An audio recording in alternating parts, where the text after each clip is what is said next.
मोहब्बत की किसी भी चीज को हिंदुस्तान में मुआवजा और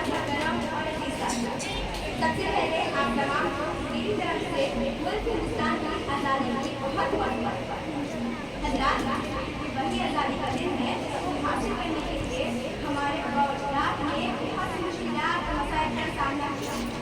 ये वही आज़ादी का दिन है जिसको हासिल करने के लिए महात्मा गांधी ने चार कर दिया।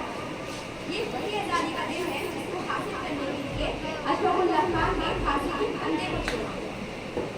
ये वही आज़ादी का दिन है जब भगत सिंह को फांसी के फंदे पर चढ़ा दिया गया और भगत सिंह ने कहा कि अब जिसका खून न पौधा वो खून नहीं पानी है, अब जिसका खून न पौधा वो खून नहीं पानी है, देश के काम न आए तो बेकार जवान।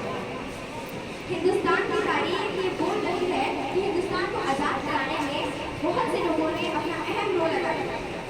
और अगर हम बहादुर शाह जफर की बात करें, जब 1857 की जंग में उनको रंगून की काली घोड़ी के नीचे धकेल दिया गया और अंग्रेजों ने कहा कि दमदमे में दम नहीं अब खैर मानो जान की, दमदमे में दम नहीं अब खैर मानो जान की, ऐसे ठंडी हुई शमशीर हिंदुस्तान।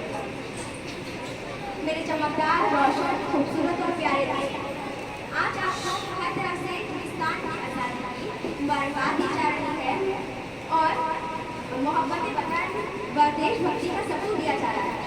लेकिन असल देशभक्ति वो है जहाँ पर हर एक किसान अपनी भूख के नीचे मुल्क हिंदुस्तान के लिए अनाज पैदा करता है।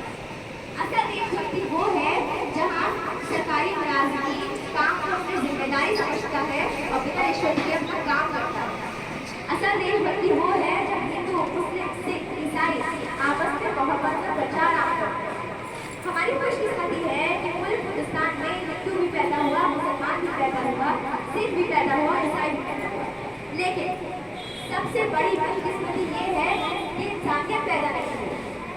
अगर सारे मज़ाहिब के लोग मिलजुल कर अमन और शांति से रहने लगे तो हमारा मुल्क सज जाएगा, संवर जाएगा और इसका चंगा पूरी दुनिया में गुजरेगा। मैं इस शेर के साथ अपनी बात खत्म करती हूँ। एक दूसरे का हम सभी